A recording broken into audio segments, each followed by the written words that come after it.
screen.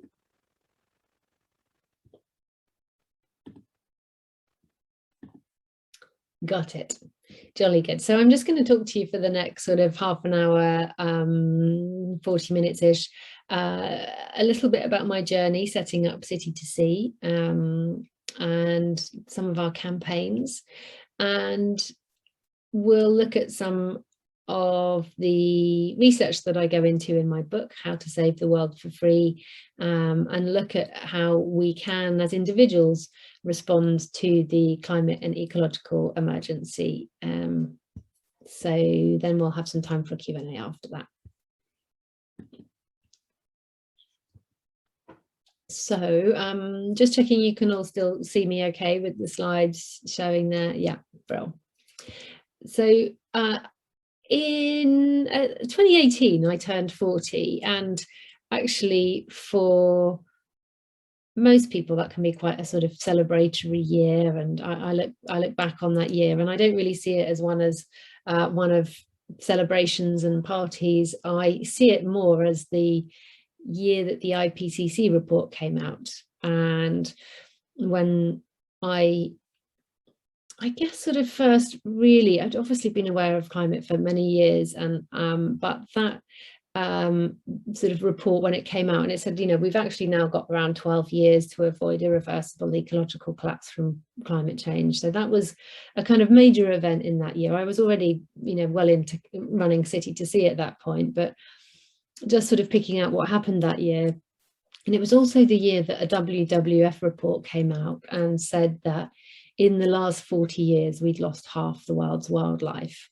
And I think because I was 40 and that report was referring to the last 40 years, that put it in such context for me that actually in my lifetime, basically, we had lost half the world's wildlife. And that was completely shocking for me. And I think at that point, I mused to myself that I thought I'd been conned. I was told that life begins at 40, and actually it turns out they were wrong, and extinction begins at 40, basically, was what I was facing. And so, yeah, I think generally over the next sort of half an hour, you'll see I don't tend to take myself too seriously, although we're sort of talking about some serious issues.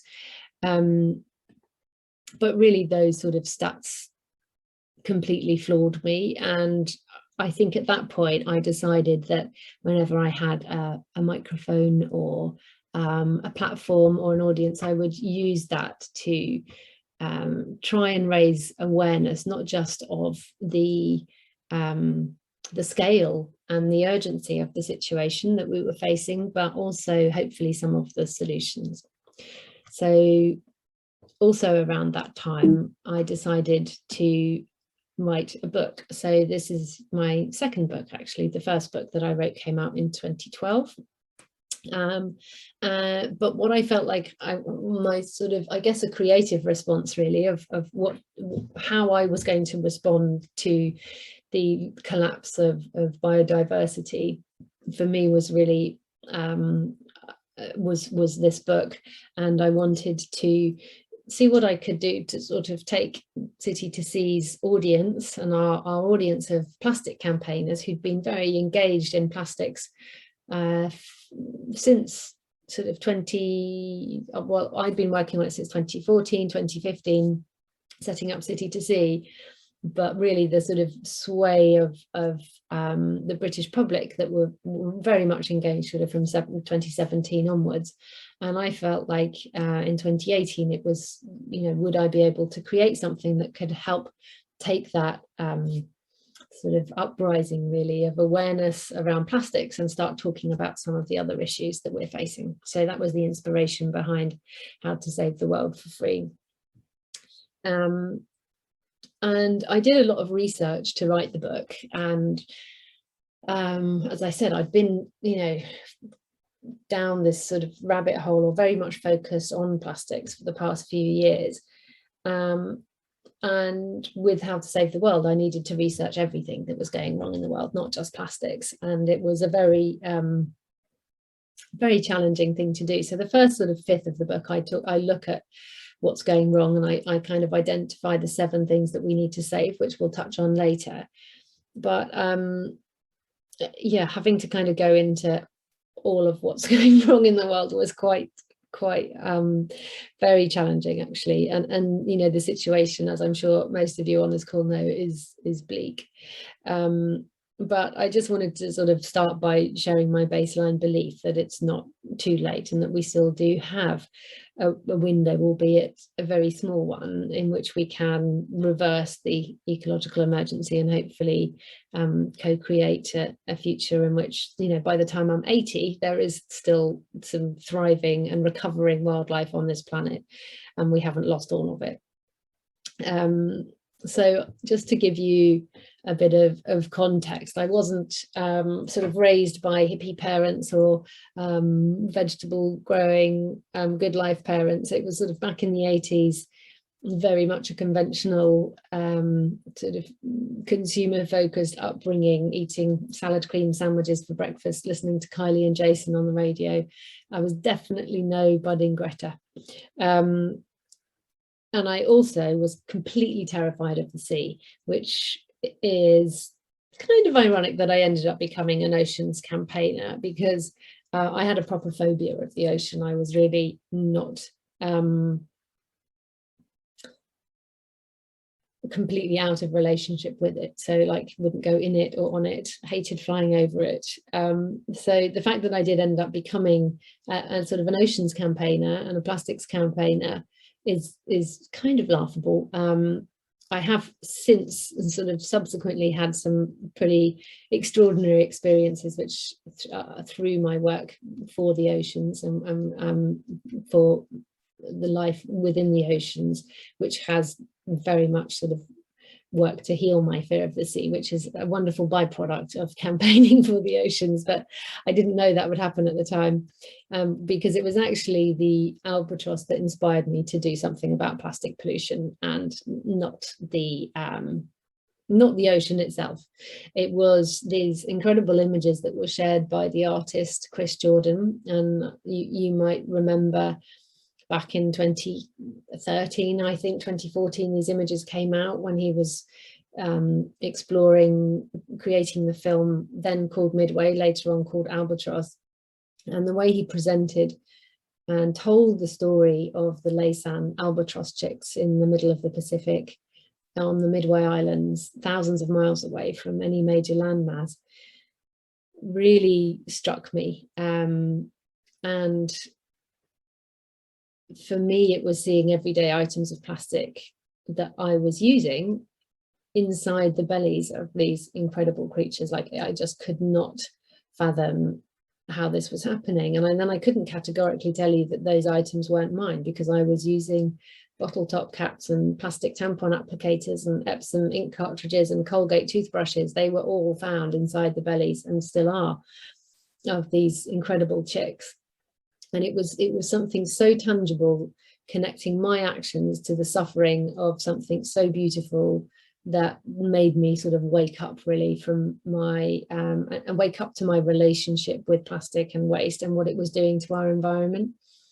So from that moment, I decided I needed to do something about it. And I was working in television at the time, and they were really not that interested in putting more environmental content on the television. Back in 2014, it was really hard to get anything environmental on screen.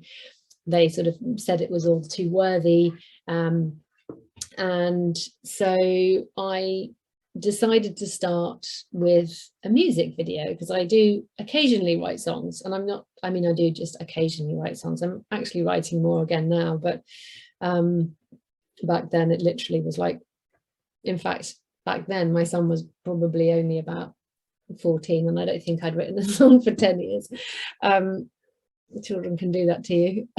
And I'd written a song, and I thought the lyrics would work if it was set against the music video against plastic pollution. So that was my first kind of response to the plastic pollution problem, really, was to run a crowdfunding campaign to do a music video about ocean plastic, to try and raise awareness about the issue.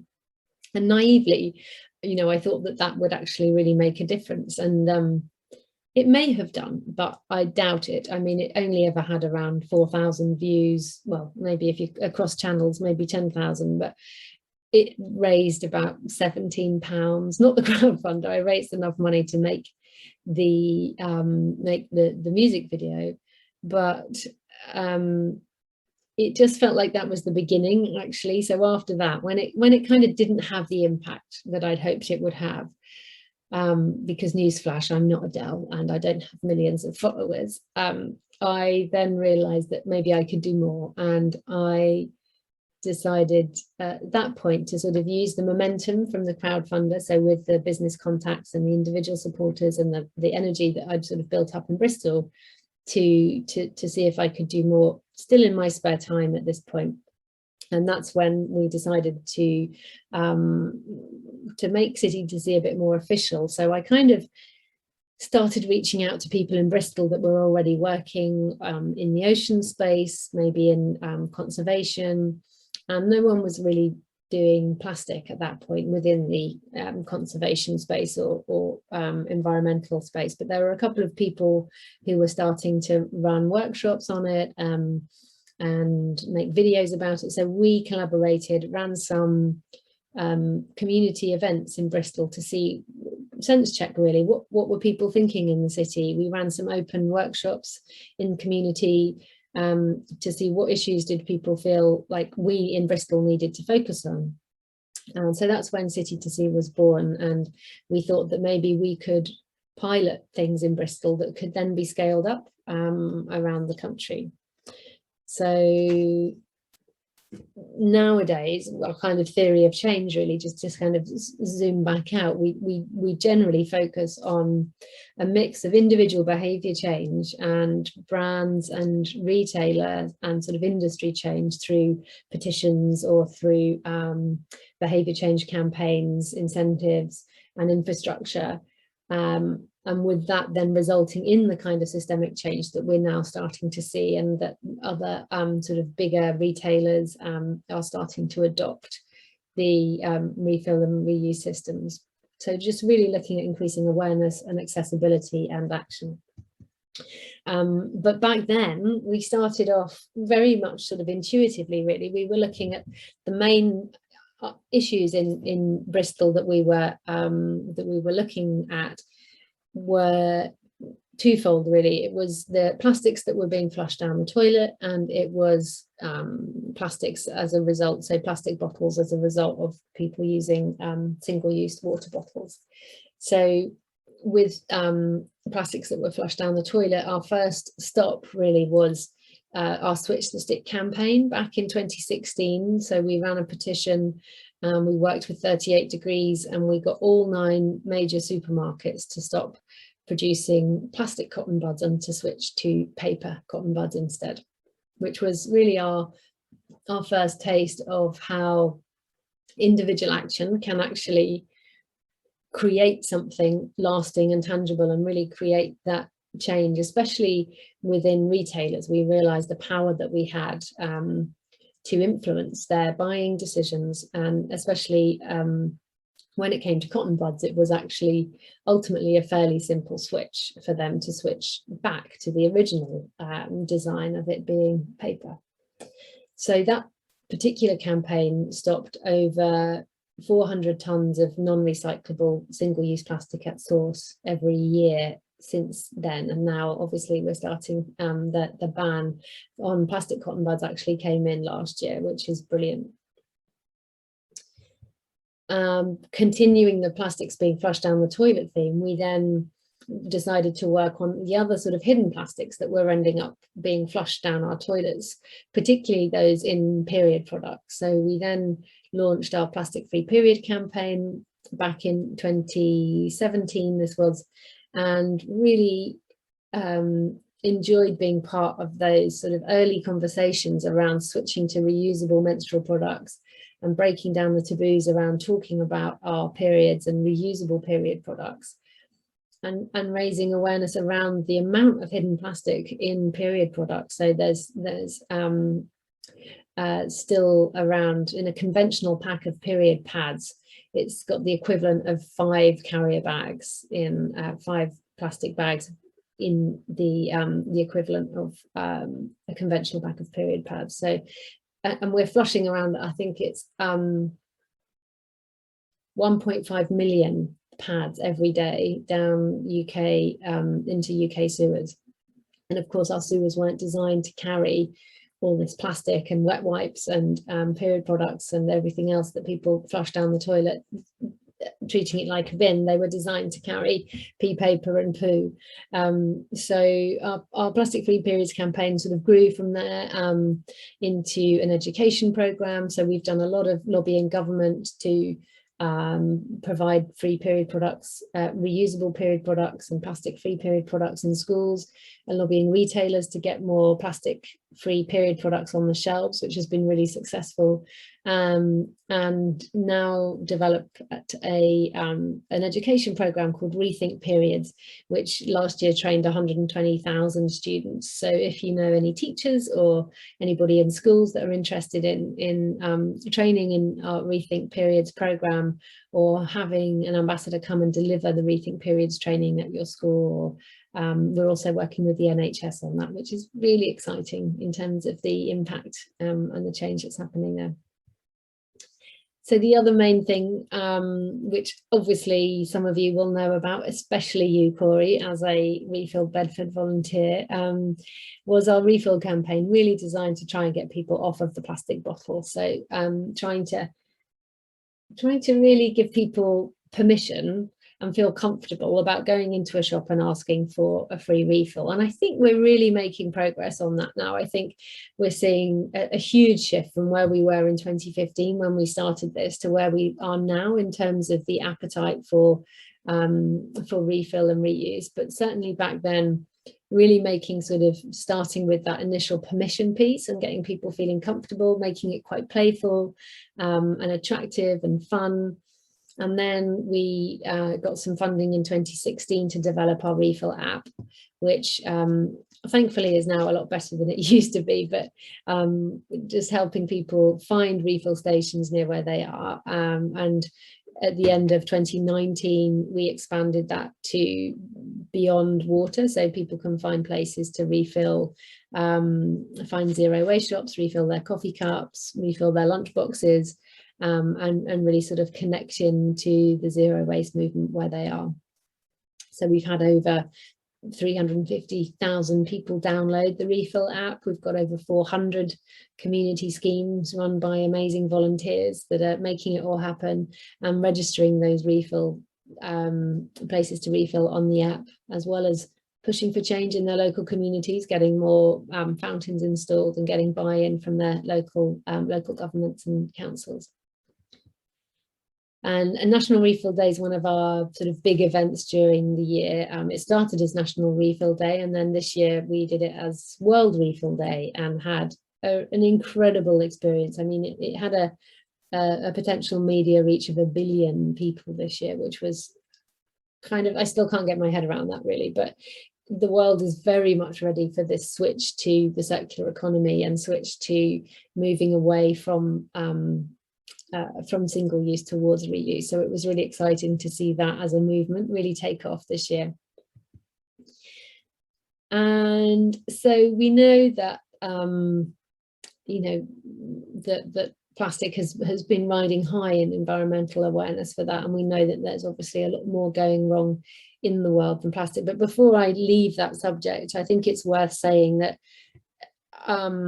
plastic pollution, in terms of current investment in plastic infrastructure, is still predicted to double by 2050. So plastic pollution in the oceans is still predicted to double by 2050, which would obviously be a complete tragedy. But in terms of big oil and big plastic, and how climate and plastics are interrelated, obviously, I say obviously a lot. I need to stop saying obviously. It might not be obvious to you.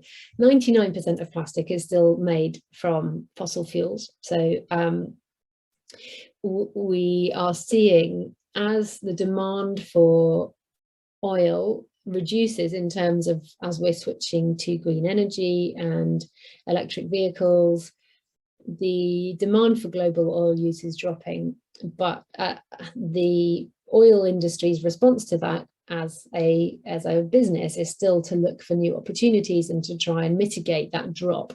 So what they're doing is they're pumping money and investment into plastics infrastructure to sort of mop up, really, and to take over that that drop in demand for global oil use. So whilst we're seeing this kind of positive, shiny face from companies like Unilever doing great stuff, it could be said, in the sort of developed, westernized countries in the minority world.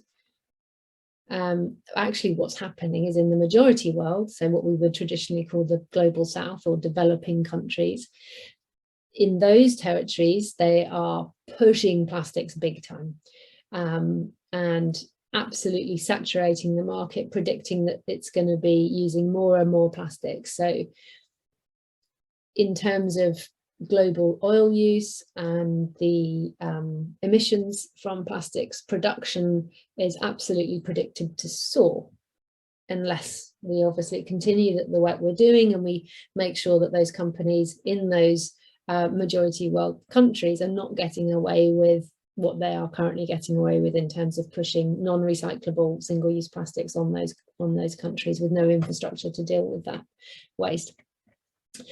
So we'll move on from plastic. I was going to go on a proper rant there, wasn't I? And move on to the wider ecological emergency. So as I said at the beginning of my book, I look at the 7 things we need to save. And I'll just pick out some of the actions that we can do in terms of individual action, and then at the end, and as we have a conversation with the Q&A, we can also talk about some of the wider things that we can do to influence, go beyond our individual action. So in terms of our forests, I don't know about you, but I love forests. They are my happy place. They inspire wonder and healing and awe, and they also protect our watersheds, give us the oxygen that we need to breathe. So pretty well half the oxygen, the ocean gives us the other half.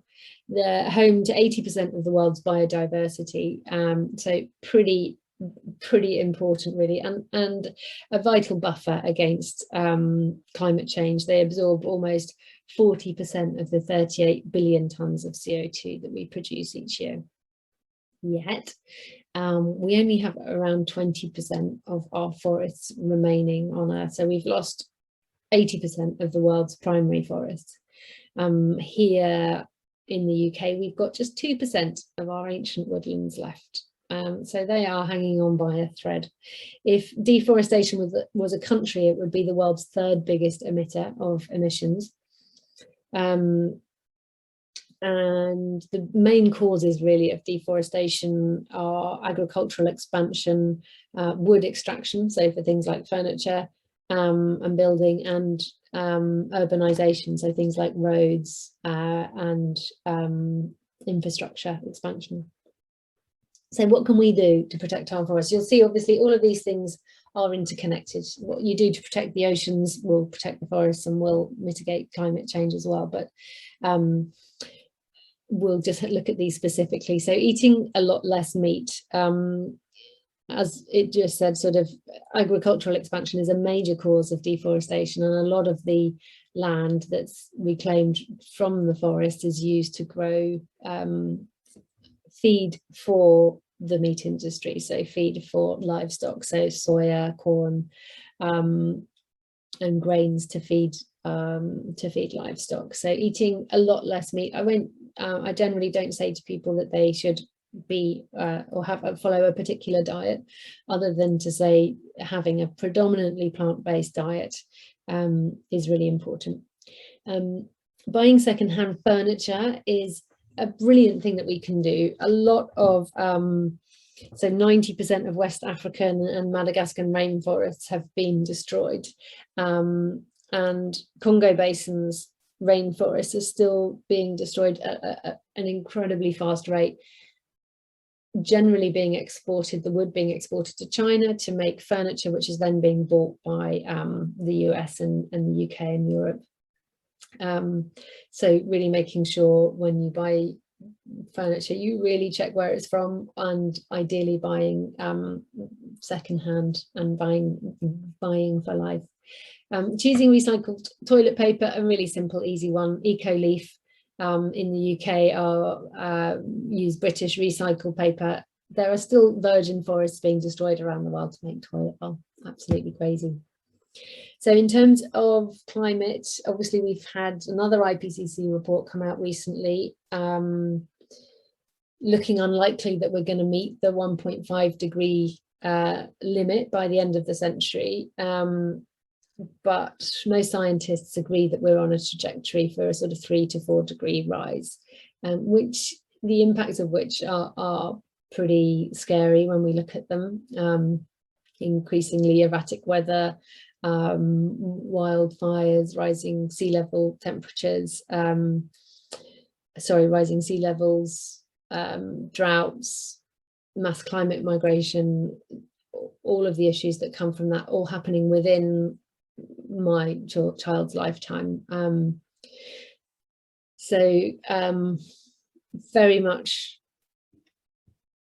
riding high in terms of things that we need to be addressing. So flying less and car sharing, there's definitely, I think we've all experienced doing that personally over the past couple of years. If you weren't already flying less, then certainly the pandemic would have made you do that. There's been a huge spike in staycations, and people actually realizing how amazing it is to holiday locally.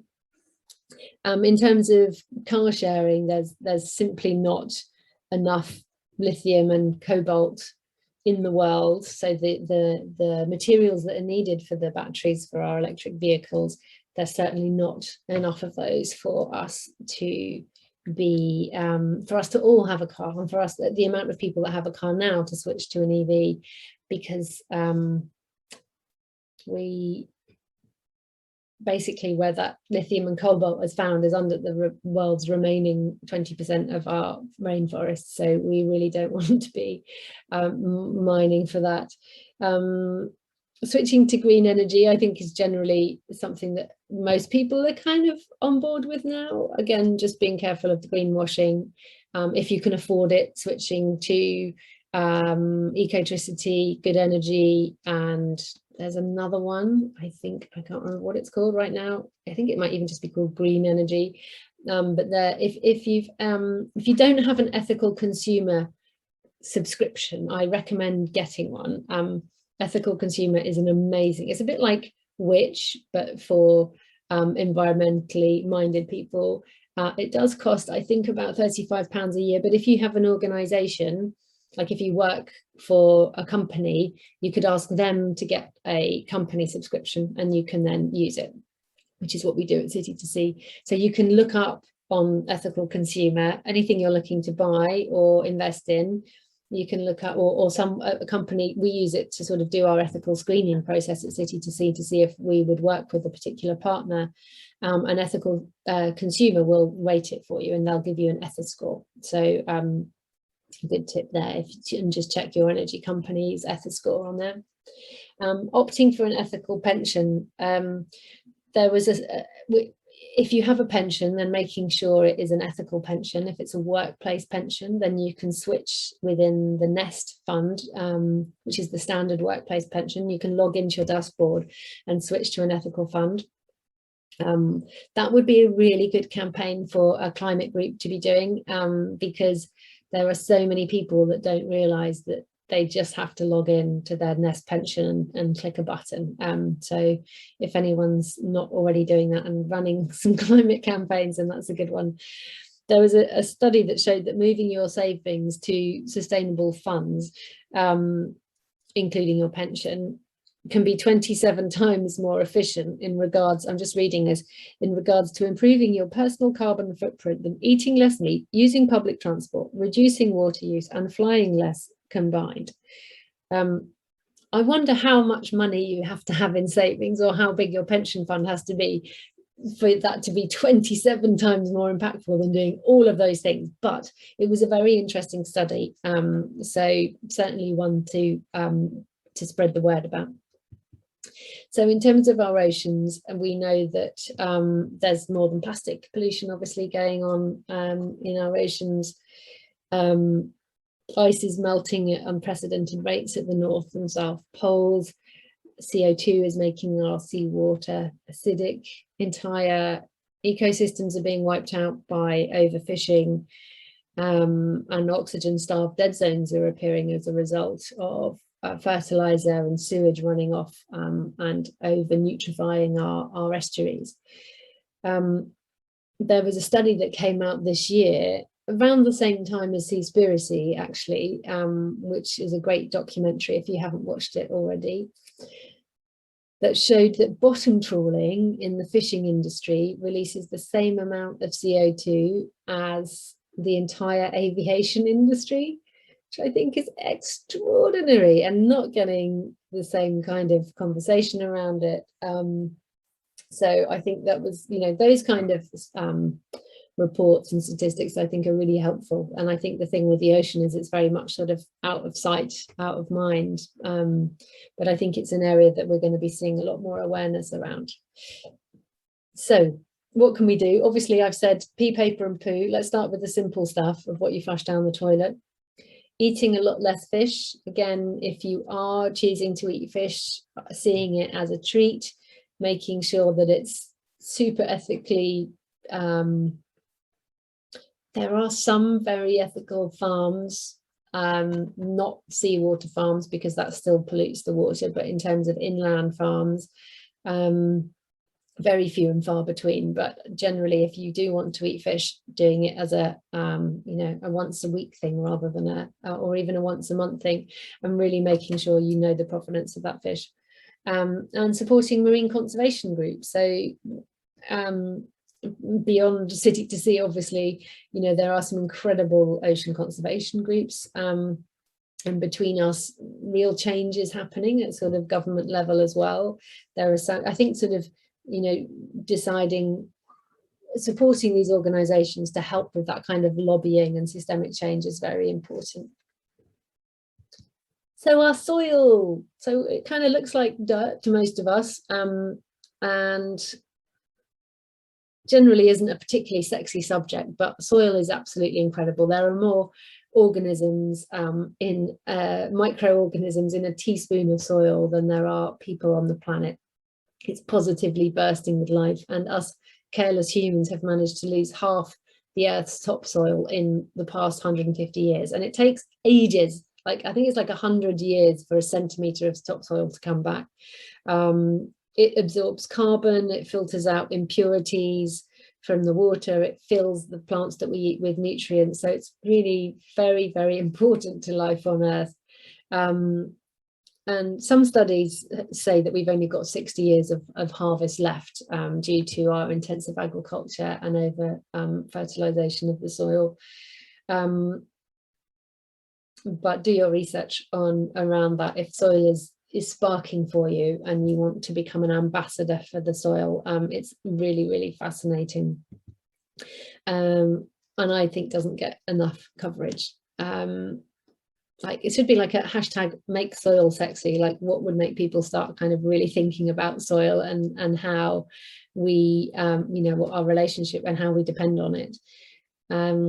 So choosing organic food and drink,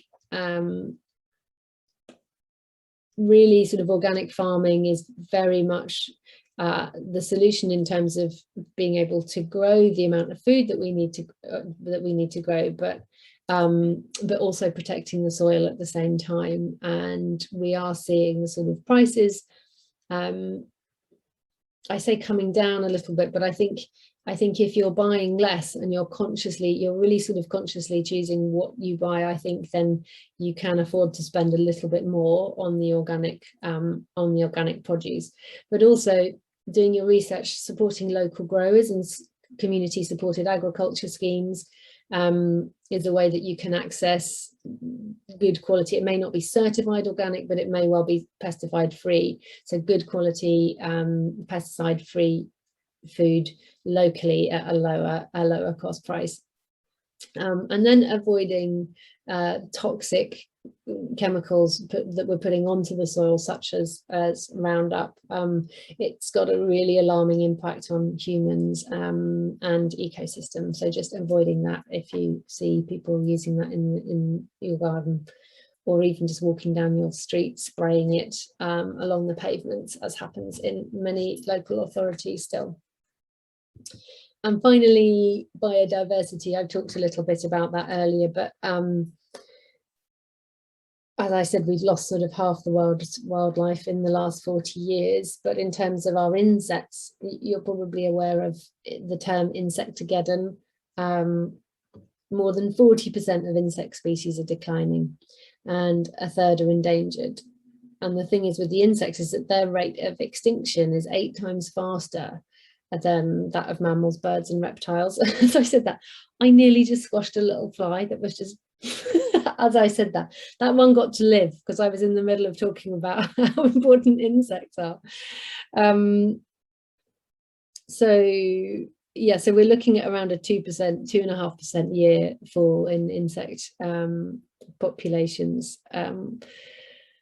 So what can we do to protect our wildlife? Basically, all of the actions on the following slides: eating a predominantly plant-based diet, choosing organic, protecting our oceans, growing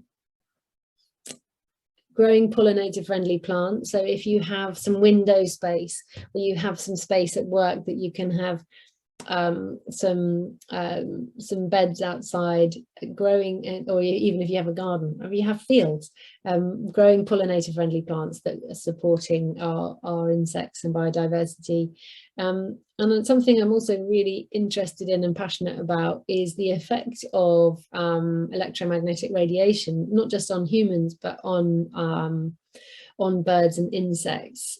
So we are increasingly covering our planet in electromagnetic radiation, from individual Wi-Fi fields right the way through to our mobile phone masts, town-wide sort of Wi-Fi meshes, and obviously now sort of the increasing sort of next to G level, which just kind of keeps coming. Elon Musk launching his satellites into space, beaming sort of 5G down onto the planet. But there are studies that have shown that 83% of the experiments on the impact of electromagnetic radiation on insects found significant adverse effects starting at exposure levels roughly 400 times below ICNIRP, which is the sort of safety guidance levels. So 400 times below ICNIRP's guidelines. So that's 83% of the experiments are showing adverse effects. Bees, for example, we're electromagnetic beings. You can measure our electromagnetic field.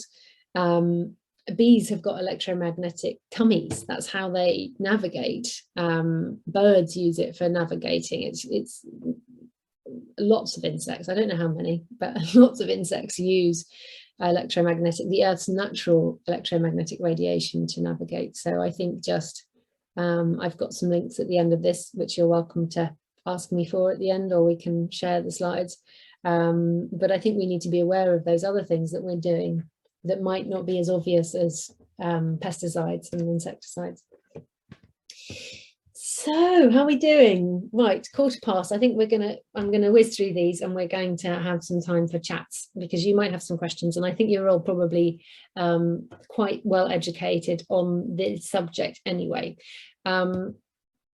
I think what gives us heart at the moment is the fact that this is really, really getting traction now, and we're starting to see millions of people around the world wanting to change the narrative and kind of be part of a different story of what humans have done to planet Earth, and are starting to kind of think more about nature. And I generally encourage people to try and give nature a seat at the table, and to include it in our decisions, and to try and really kind of think of it as one of our stakeholders, or clients, or board members, or family members. So just in terms of our influence, I think it's just important to look at remembering really how we can influence change by, our day jobs may be, influencing systemic change and government change, and or they may not be, but either way, you can amplify the changes that you're making as an individual through your sphere of influence. So looking at your family, for example, your work, sort of green groups at work, and your staff and your stakeholders, your community. I mean, in terms of the amount of WhatsApp groups that we are becoming part of, especially through the pandemic, when we saw this real tightening of community connections, or blossoming of community connections. Your social media, still sort of remembering that we can still use that as a way to share ideas for change. I'm definitely an example of someone just sharing one video on Facebook, and that going on to result in what's happened at City to See over the last 6 years. So I think just kind of being conscious of that, of where we are able to go, and then like how to do it without sort of shaming people, alienating people, and I guess, how do we bring people on board with us, and not be a sort of total pain in the arse, basically, and make people feel guilty. And I think generally there's a time for the carrot and there's a time for the stick. And I think when we can lead by joy and show people that the changes that we've made are actually have made us feel better, or have improved our life in some way. I mean, this is how excited you could be carrying reusable shopping bags. It's just completely life-changing. I had someone recently through Extinction Rebellion say, to convince people you need to change, you just need to throw a better party. So I wonder how much of that is actually just encouraging, by telling those stories, those positive stories. And I think just to end really on that note of to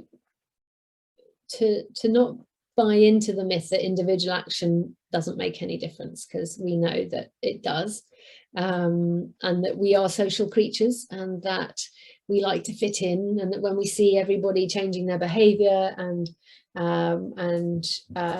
it becomes sort of a trend, and then trend drives demand, and demand drives in investment, and then potentially divestment. So I think, don't underestimate the power that you have in changing the world through your individual actions.